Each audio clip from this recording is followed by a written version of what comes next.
year he had in 2008 and his head's straight and everything's fine. I mean, he's an upgrade. There's no question about it.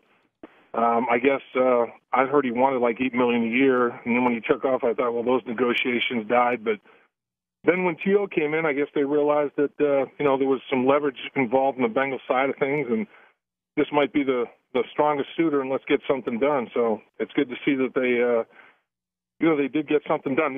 My only problem with T.O. would have been, remember how we always talked about T.J. and Chad are like Butch Cassidy and the Sundance Kid, and they enabled each other, and the locker room got a little bit crazy. When it was good, it was really good. When it was bad, it was really bad. Right. T.O. and Chad would have taken that to another level, bro. I mean, it would have been crazy.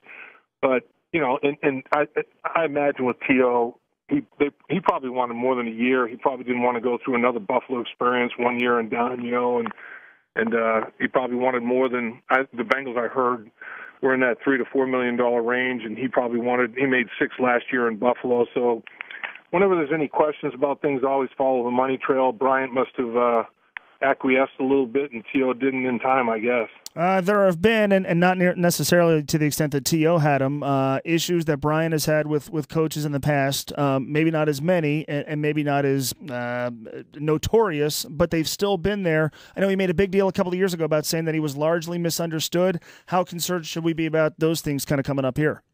Yeah, I mean, those are legitimate. I mean, he's been with multiple teams in a very short time frame.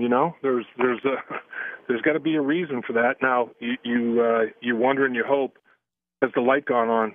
Do they say that people aren't capable of making executive decisions till they're 25 years of age? So maybe he's through that process of immaturity, and maybe he's grown up a little bit.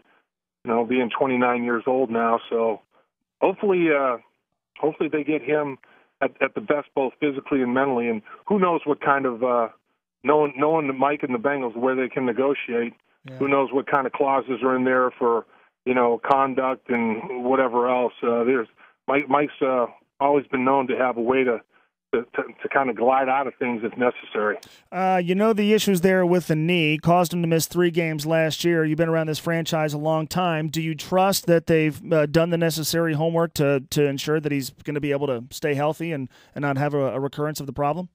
Yeah, boy, you better hope that's the case, because if you're investing, I don't care if it's over 4 years, you got to think it's a minimum of for $30 million. They're going to make that kind of an investment.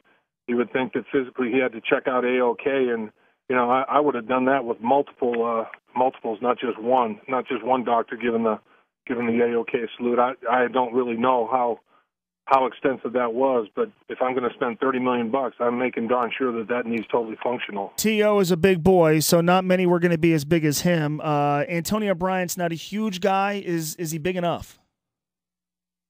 Well, in this team that's got a dearth at that position, I mean, obviously, as we talked about multiple times last year, their passing game was like they're in a phone booth. Yeah.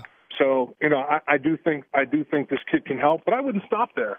Depending on the kind of money they paid him, hey, maybe you still can get T.O.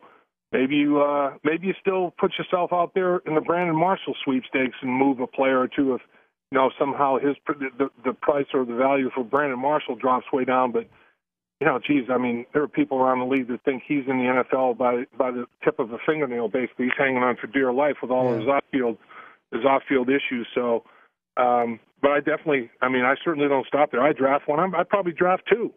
I mean, when the Green Bay Packers needed cornerback help, they signed 2 free agents and they drafted 2. And if you hit on one of them, you got to feel fortunate. I don't think you say you put all your eggs in Antonio Bryant's basket, because those suckers can crack before Easter, man. All right, you kind of answered my question, but I'll ask it anyway. What does it do for your draft strategy? Well, I still go by, I think the Bengals are in a situation where I don't think you reach.